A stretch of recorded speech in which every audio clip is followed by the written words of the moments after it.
Hello and welcome to Breaking Ground on iPropertyRadio with myself, Katie Tallon, the show where we chat to industry experts to get a view on what's happening on the ground and to learn about new trends emerging within the construction industry and across Ireland's built environment.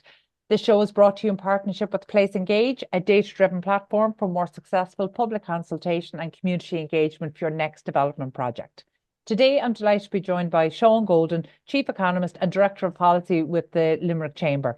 Sean, you're very welcome. Thank you for joining us today. Thanks for having me, Carol. Sean, there's so many things that you and I could discuss that it's almost difficult to say where to start. But given that you are the Director of Policy within Limerick Chamber, let's talk about maybe just give us an overview as to the sentiment across your members now as where we are kind of in Q2 of 2024. It has been a challenging few months after a challenging few years. Yeah, that's correct. I suppose, look, sometimes you can view business environment as a tale of two halves type of thing. You've the large FDIs and multinationals that are doing well by all respects, and then the SMEs that are kind of being crippled with the cost of doing business. Various initiatives being brought forward, like the minimum wage, mandatory sick leave, auto enrollment pension. Really concerned about that, but I suppose one thing that all segments of our business representative kind of membership, Carol, have in common is that they're all having issues with housing. That's affecting coffee shops right up to big pharmaceutical giants. And it's where we dedicate a lot of our kind of policy research at the moment is into looking at the housing market, not just in Limerick, I suppose, but in the wider Midwest. And I suppose what can we do to bring forward suggestions on how to improve it? Can we break that challenge down further? And I'm conscious that, you mentioned from coffee shops to FDIs that, they all have the same challenge. But the reality is we know that a janitor in a school isn't paid the same as a janitor in Google. So on that basis, is the challenge equal, or what's happening across kind of for staff homes, staff houses, whether it's for rental or for the purchase market, where are the kind of real challenges arising? So I look, the biggest challenge, which I suppose is the first challenge that people are coming up against now, is the rental challenge. So you come out of college, we want to keep you in Limerick, we want to keep you in the Midwest. The first thing you're going to have to do is probably rent a place. You're not going to buy a place immediately. And if you are, fair play to you. Likewise, if we're recruiting people from abroad or if we're recruiting people from outside the Midwest, the first thing they need to do is have a home to rent. So if you look at how that's affecting talent retention and talent attraction, very serious considerations there, because if one thing we did so well on over the last couple of years in the Midwest is creating new jobs, attracting people in. But I suppose the worry would be is if we don't get a grapple on rental issues and purchase issues as well, is that can we continue to do that? And I think going back to your question about the janitor versus the Google employee, it is certainly not an equal market at all. So we launched a rental barometer recently, and essentially what that did was it looked at the open rental market over the space of a year. It's a data set that we created ourselves from going out and looking at various sources, online, estate agents, etc., and compiling our own list of rental. But one of the things we found that if you're a single person, a one bed apartment isn't going to become affordable for you in Limerick until you're earning about €70,000 a year. Now, one of the things we took as affordable there is the 35% of net income, which is kind of broadly considered amongst a lot of people as affordable. But obviously, there's other considerations. But when you have a single person in Limerick not being able to afford something until they're earning 70,000, that's quite difficult. And that leads, I suppose, to upward wage pressure on businesses as well, which goes back to the original point of increased cost of doing business. So not only do you have general costs like insurance, premiums, etc., but you're also having to grapple with the housing crisis. And in our last survey, we found that 18% of businesses around the Midwest have now taken part in the housing market on behalf of their employees in some shape or form, be that take out a lease on behalf of their employees or put them in touch with an estate agent or whatever else. So it seems to become more common. And like particularly worrying from a rental barometer as well is that we looked at single parents and what they would need to earn to affordably rent, a two-bed place. And it was up around the 90 to 100,000 mark, um, which is a very well-paid job, no matter where you are, but particularly in Limerick. I think the average kind of median wage throughout Ireland at the moment is kind of mid 40s to 50. So these are massive salaries if you want to rent somewhere that's within 35% of your net income. Sean, I need to clarify those figures because are you saying that for somebody to rent, for a single person to rent a one bed home, to rent it, they'd need to be earning 70,000? Yeah. So if they want to rent it within the affordable bracket, Carol, which is As in that one third of their salary. exactly one third of their salary, they need to be earning about 70K a year. And that's based off the figures that we have for the cost of rental over the last year in Limerick. And So a single parent has to be earning 90,000. yeah, up around the 90,000 mark, because I suppose they would need a bedroom for themselves. This is all based off bedroom for themselves and a bedroom for the kid or children. Um, so, whatever, it's very difficult as a single person. It's even more difficult as a single parent, but it's easier than if you're in a relationship and, be it a cohabiting relationship or whatever else, because the tax brackets kick in for a single person so much earlier. So it's funny when you look at it and you break down the data, and we have done in the report that, a couple on 80 grand a year combined can kind of comfortably afford a three bed, so 40 grand each. Whereas if you're a single person or a single parent, it's so much more difficult. Yeah, I mean, I know you describe it as funny, and I know you mean kind of like an anomaly, but the reality is it is exceptionally discriminatory policy making. Yeah, Like yeah. this is not this kind of outcome doesn't happen by accident. No, we don't put. I think, Carol, Ireland has backed itself into a corner so much in terms of there's an overall housing crisis, but there's about 100 different crises within that. There's a crisis for single person accommodation. We don't really build one beds. We certainly don't really build them in Limerick. We might build them for certain cohorts of the market, such as social housing, but in terms of actual market housing, a one bed is few and far between. So what we can see now is the price for one beds is kind of drastically increasing over time. So it 100% is. You would have thought with Project Ireland 2040 and the increase in motivation to densify that we would have taken a more serious look at these kind of smaller homes. And we haven't really, like, still over the last year, the most common place to rent across Limerick was a three-bed house.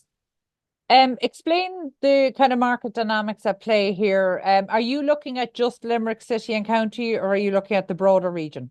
So for this one, Carol, we're just looking at Limerick City and County. So the way we actually looked at it was we took a broad approach, really. We looked at the whole county, all 206,000 inhabitants, but we also separated it down by local electoral area. So these are the areas that people are going to go to the polls to in June to vote for their local councillors. And the reason we did that, I suppose, was to put it into perspective for decision makers in their own area, kind of how bad it was. So, like, for example, now Limerick City West, I can tell the inhabitants there, the businesses there, the councillors there, that on average they have 12 homes per month to rent for the last year. Only 12. And they're right beside Raheen Business Park, which is home to some of the world's largest multinationals. I can tell them that, 64% of their rentals over the last year were apartments, and the average cost for a house is €2,200 a month. So it's kind of split down that way to give a granular look at Limerick, because it's actually not equal at all. When we look at city versus county, we can see that supply is better in the city, sustainability in terms of BER is better in the city, but it's more affordable in the county. And where are people choosing? Because, but a lot of times when we talk about the rural, and despite Limerick City, obviously being a city, that actually Limerick County is a massively rural county. So in terms of rather than just putting this into the bracket of affordability, does your data factor in anything in terms of choice? Are people choosing rural? No, it doesn't in terms of choice, because what we've seen, and certainly this is feedback from our members, is that people are taking houses where they can get them, Carol.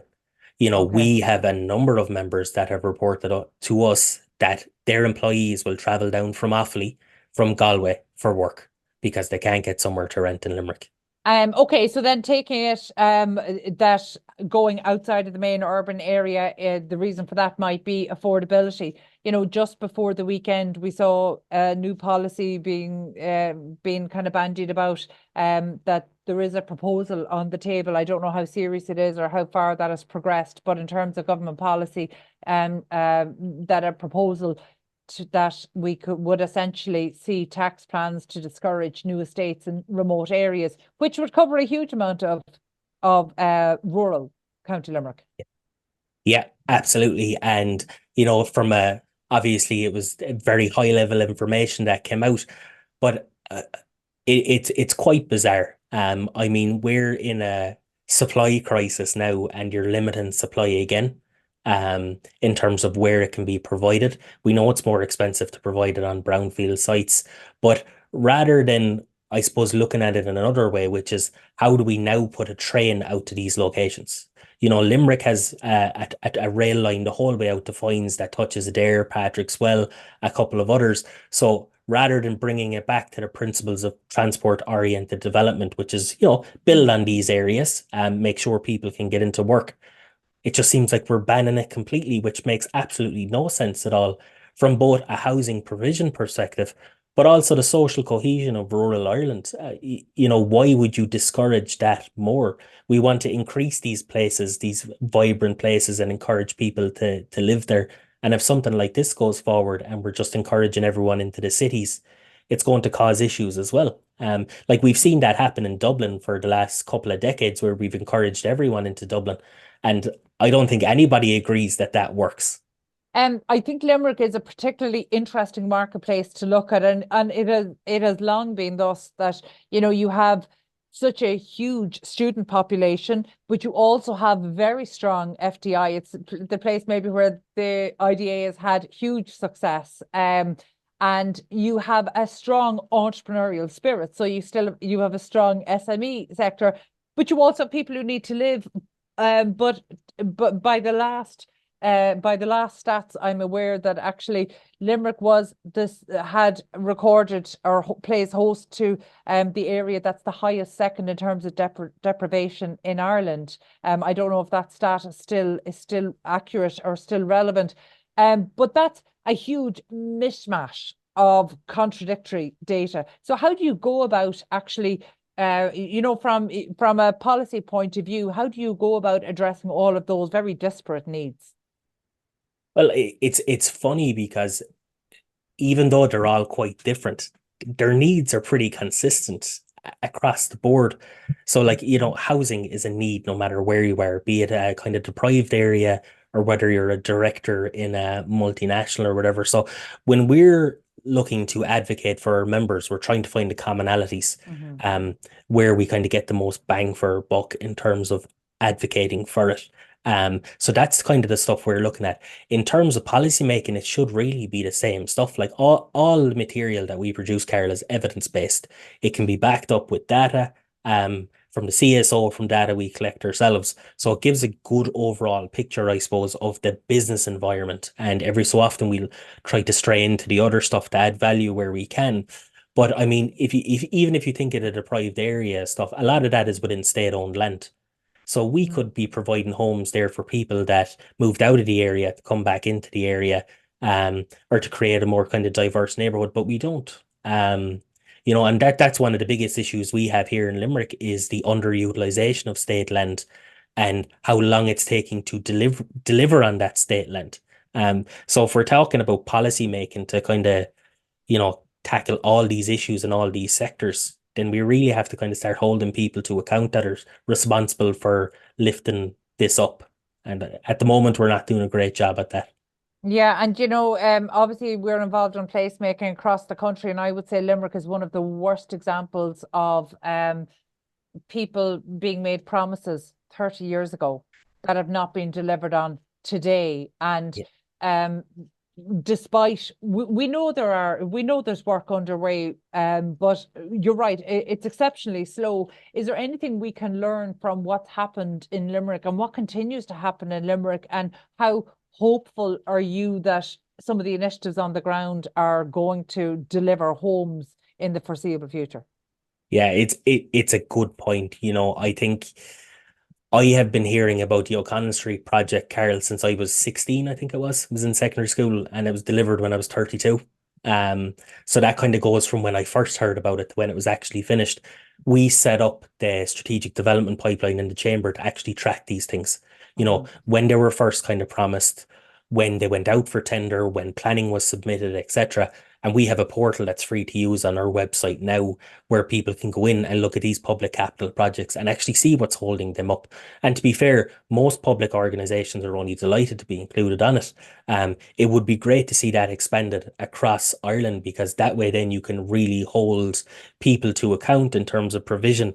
In terms of would I be hopeful? I don't know if I'm a hopeful person by nature, Carol, but I think the directly elected mayor, whoever gets in, if they're a good candidate, will have a lot of sway in terms of improving how Limerick provides infrastructure and holding people to account and lobbying certain people. So I think, and to be honest, at the start, I wasn't sold on the idea of a directly elected mayor, but over my time in the chamber and looking at Limerick and the wider Midwest more closely, I'm firmly in the camp of we're getting a mayor now. We need to get a good one that's going to solve some issues, not all the issues. So we have to be very realistic about that. So that's where my kind of hopefulness comes from if we get a good mayor. I'm really glad that you brought up that, because that is something I want to discuss. But maybe just before to kind of finish off the last point, because you glossed over it there, but it is such a huge initiative, the strategic development pipeline. So you have prepared that through Limerick Chamber, but it's the kind of thing that actually, if we had right across the country, so whether other chambers were to follow suit, or in fact the state was to look at this as an initiative, but it is such a critical tool and probably underused tool across the development and construction industry, that I would say tap into this. And if you're a member of a chamber in another part of the country, recommend a similar initiative, because it's something that actually is hugely valuable. But you've mentioned the directly elected mayor. This is another example of there are times that, God, the resilience of Limerick really shines through. The innovation of Limerick really shines through. And here's another example of Limerick taking a leadership position across Ireland. So now there will be a role of directly elected mayor after what, a decade of this being kind of anticipated. Would that be Yeah, fair? I think like it's spoken about a long time. We went to the polls in 2019, I think it was. So and to be fair, like there was a couple of people that were driving it at the time, Carol, but not many, to be fair. There's a lot of people jumping on kind of the bandwagon now. But at the time, to my memory, there was only a few kind of core people involved with advocating for it. So yeah, it's been on the cards now for 3, 4 years. We've been waiting around for it to see what the story is, and now we're finally getting it. So I think there's a couple of more candidates to come out, but we've over 10 at this stage. A lot of good candidates, and it'll be on the same day as the local elections. Um, People will be familiar with the concept of a mayor. It's a ceremonial role, maybe one that doesn't have huge influence. You're not really in a position to have a major impact. What's different about a directly elected mayor? So I'm happy to say that it is not a ceremonial role. Um, but I think that's contingent, Carol, on the right person getting in, because they can still delegate a lot to the what will become the director general of the local authority. He or she would be a CEO now. So their direct responsibilities will be for strategic planning, of which includes housing. So we will be lobbying them extremely hard in terms of providing more housing on state land here in Limerick, and what else they can do. They'll also be involved in reviewing the development plan, creating a new development plan. That'll probably be one for the next mayor that comes in. They're also responsible for preparing the local authority budget and bringing it to council for approval. They'll also have a separate budget themselves of about 8 million a year, and they'll have about 5 staff, one of which is a special advisor. one of the other responsibilities they have is for roads and transport. So if you take what we've spoken about so far in terms of, rural Ireland housing, they have influence on two key sectors here, housing and transport. But Mhm. one thing that's often kind of maybe glossed over a bit is the people of Limerick, all, 206,000 of us, are going to vote for a person that will be the head of Limerick, that can lobby on our behalf, that can raise issues that we've been all saying for the last couple of years or whatever, that's an issue. And they can use that evidence base that we're all providing to lobby a minister, lobby a state organisation with a unified voice for the whole county of Limerick. So I think there's a lot of scope, but I think it's highly contingent on the right candidate actually getting in. You talk about speaking with a unified voice, and look, Ireland is a democratic, we have democracy, and yet there are people who don't feel that their voice counts. So having a directly elected mayor is a significant step forward, but the directly elected mayor and their 5 staff with their 8 million budget need to find a mechanism to listen to the voices of those 206,000 people. Otherwise, it will have failed. Uh, I That doesn't exist in Ireland. No, I fully agree with you, and it's probably one of the good things about this new directly elected mayor role, Carol, is that the walls that might be up on a local authority as is will start to be brought down depending on the mayor. They can be very transparent if they want to. They can publish their diary, they can hold briefings, etc., etc. But again, highly dependent on the mayor.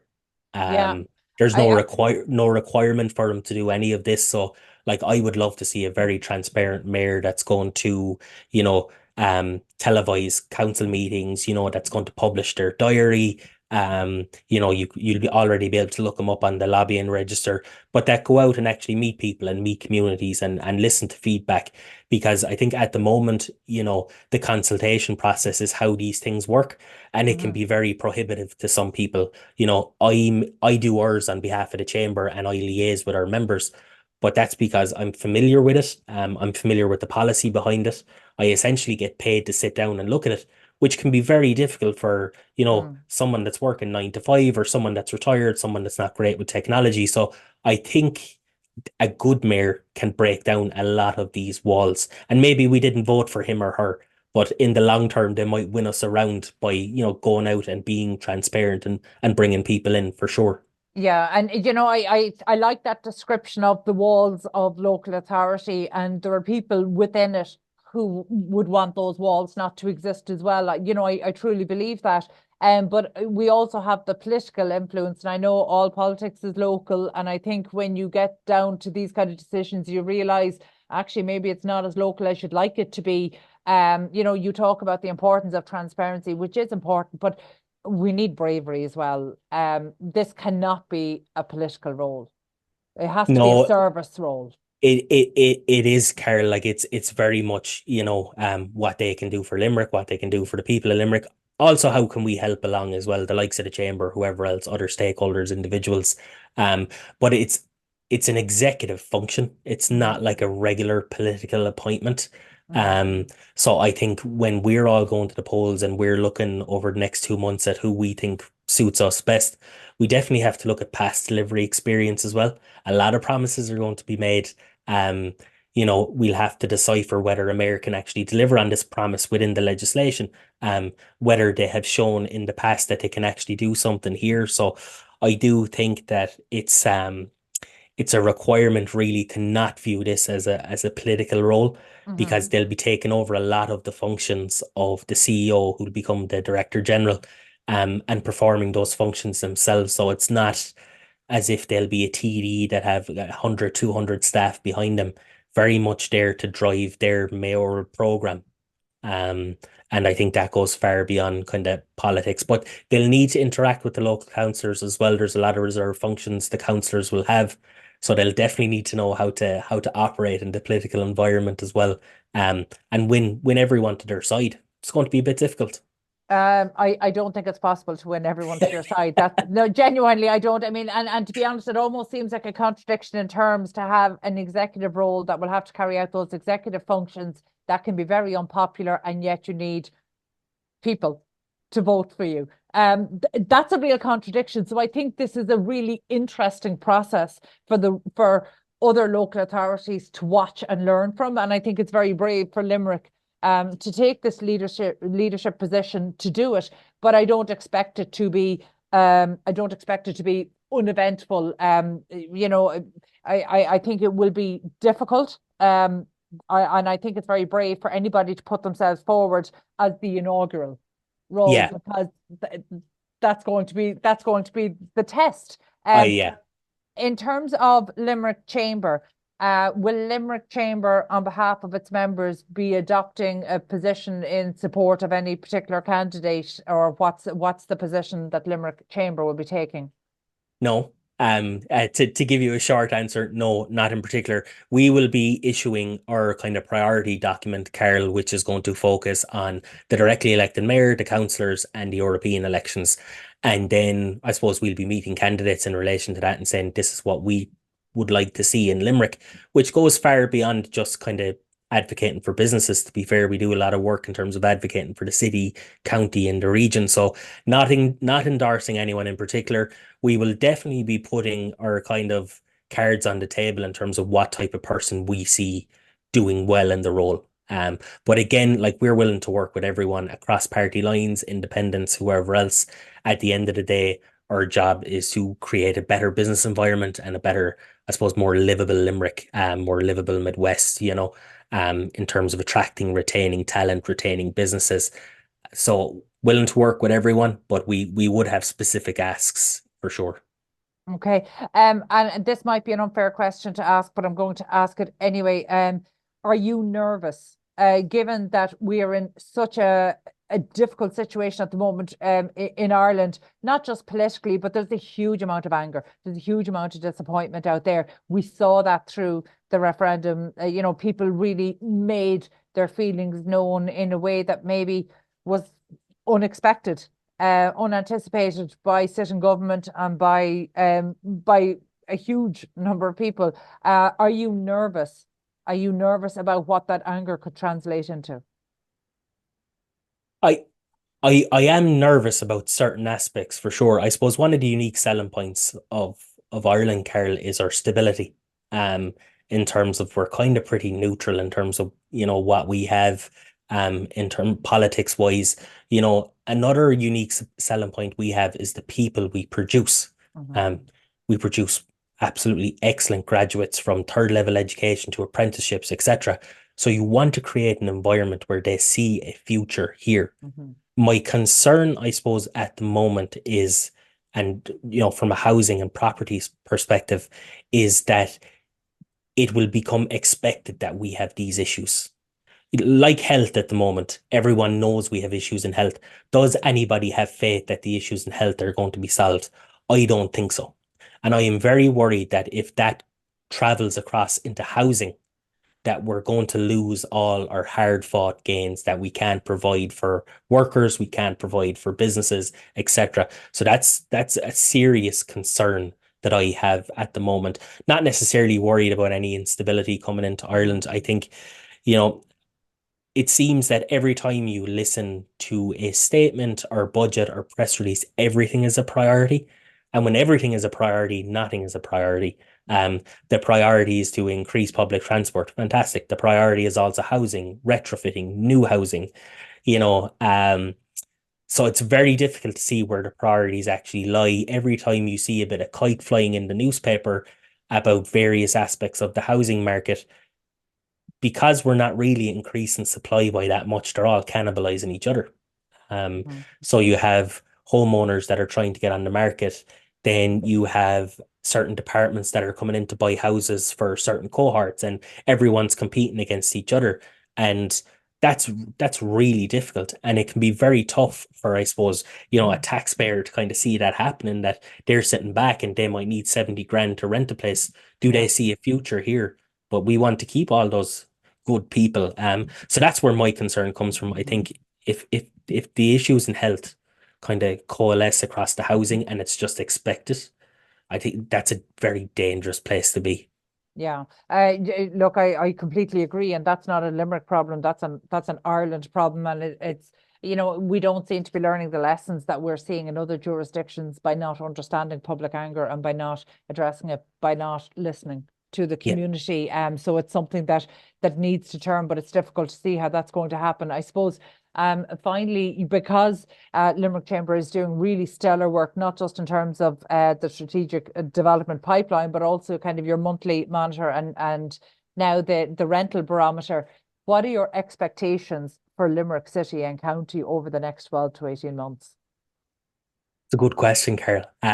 Like I think we've a lot of priorities in the chamber as well. Now we're probably a bit more targeted in terms of what we want to advance. Housing is our number one. It affects everyone.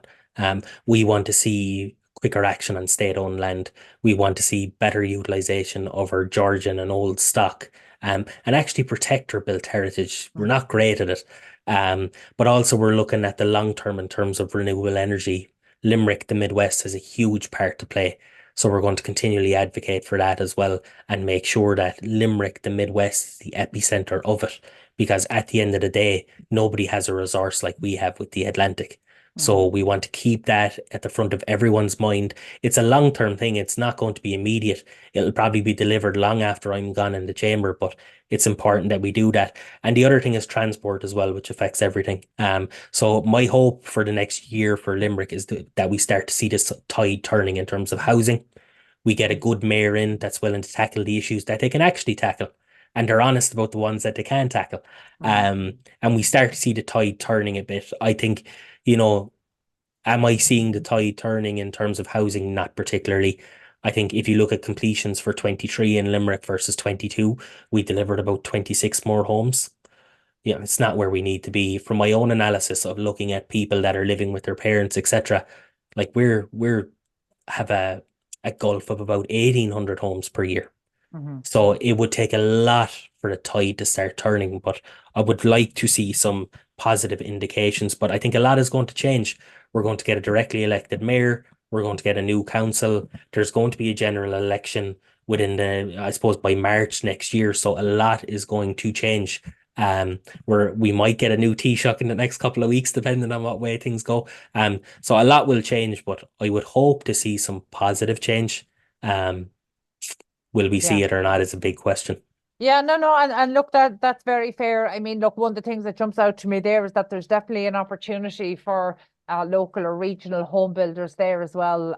But again, that will come down to viability and certainly, um, government policy supporting development as opposed to putting increasing barriers in its way, whether it's through planning or other levies. So, Yeah. look, as always, plenty of opportunity. I'm really looking with interest on the process of the directly elected mayor. So we'll definitely be following that with interest, and maybe we'll touch base with you after that election and when we have a bit of clarity about who's going to be in the role and they start to talk about their plans and what that might mean for the city and county.